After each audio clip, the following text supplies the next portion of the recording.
Oglala Nation welcomes the opportunity to discuss principles of good governance consistent with the United Nations Declaration on the Rights of Indigenous Peoples, especially Articles 3, 6, and 46. Under this item, in order to discuss practices of good governance, it's also helpful to discuss practices of what bad government might be. We would like states that do this to refrain from doing so. I speak today as a representative of the elected government of our colonial occupied homeland. Although we are the elected government, we reject the label that is often attached to us by the government of the United States as a legitimate government. Our traditional form of governance was deliberately attacked and impaired through the operation of colonial domination.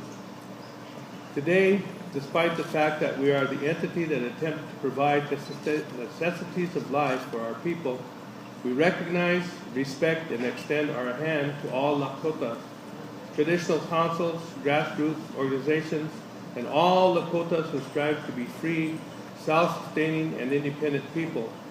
As Lakotas, we stand on common ground in defense of our right to self-determination, to have our treaties honored and respected as binding international instruments for the return of our homelands, especially the Black Hills.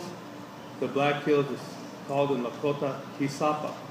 We stand together in defense of our homeland by predatory corporations and governments and against destructive and illegal projects such as the Keystone XL pipeline. We continue to insist that the Oglala Lakota Nation possess the unfettered international legal right to self-determination. Article 3 of the UN Declaration affirms the full enjoyment of our inherent natural right to self-determination without limit and without qualification.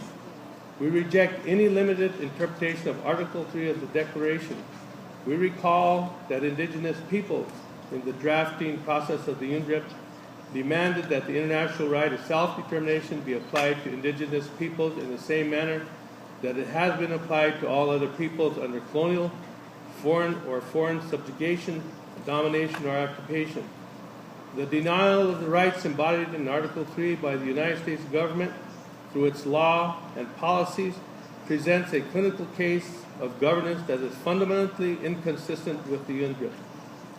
The Oglala Nation further rejects the assertions of the United States government, as stated in its announcement of December 9, 2010, that the UNPFII calls for a distinct international concept of self-determination specific to Indigenous peoples.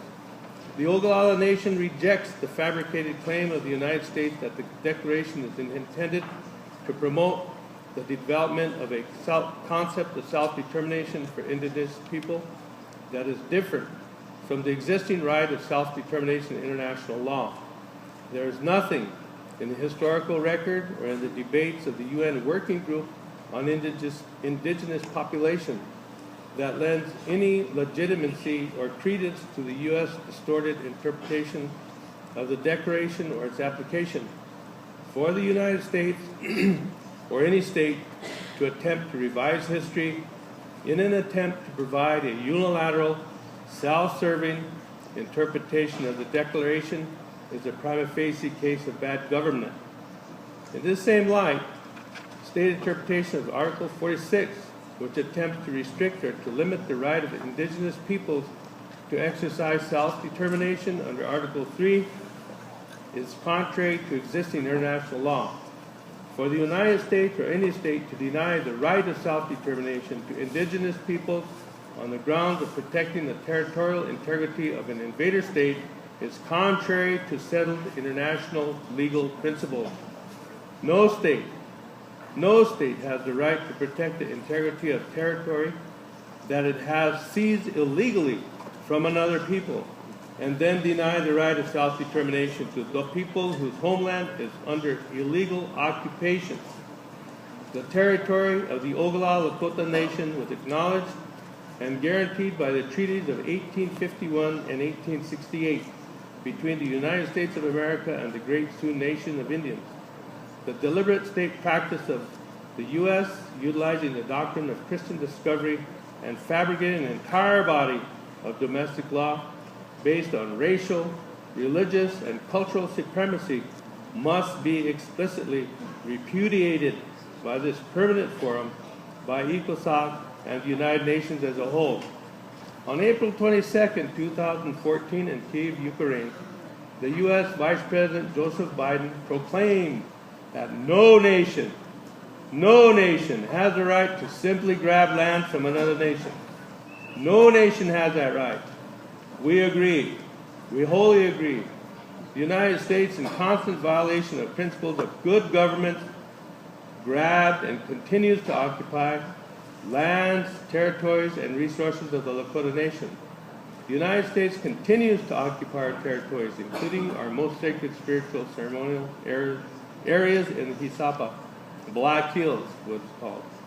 It refuses to engage in best practices in resolving the land disputes over our territories under illegal occupation, in violation of our treaties. Because of its refusal, the U.S. has allowed the theft of hundreds of square miles of our territory, much of our sacred water, billions of dollars of natural resources, including gold, timber, coal, and destroyed our ability to achieve and maintain economic self-determination. In conclusion, and finally, Madam Chair, we submit the following recommendations in advancement of the principles of good governance consistent with UNPFII.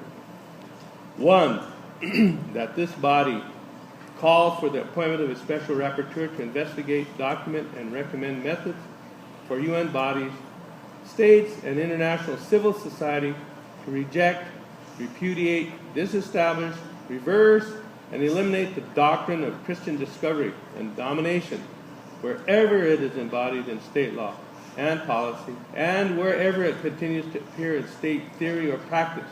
2, that this body recommend the Economic and Social Council that the General Assembly request under Article 96A of the UN Charter an advisory opinion from the International Court of Justice regarding the international character and enforceability of treaties between indigenous peoples and states, specifically the treaties between the Lakota Nation and the United States of America.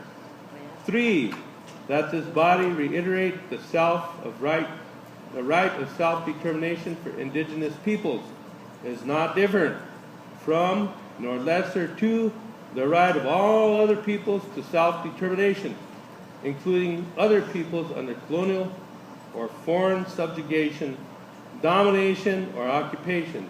And finally, 4, that this body assert that the right of indigenous people to exercise our self-determination should never be limited by an assertion of territorial integrity that is based on the illegal invasion, domination, or occupation by a settler state against an indigenous people or nation.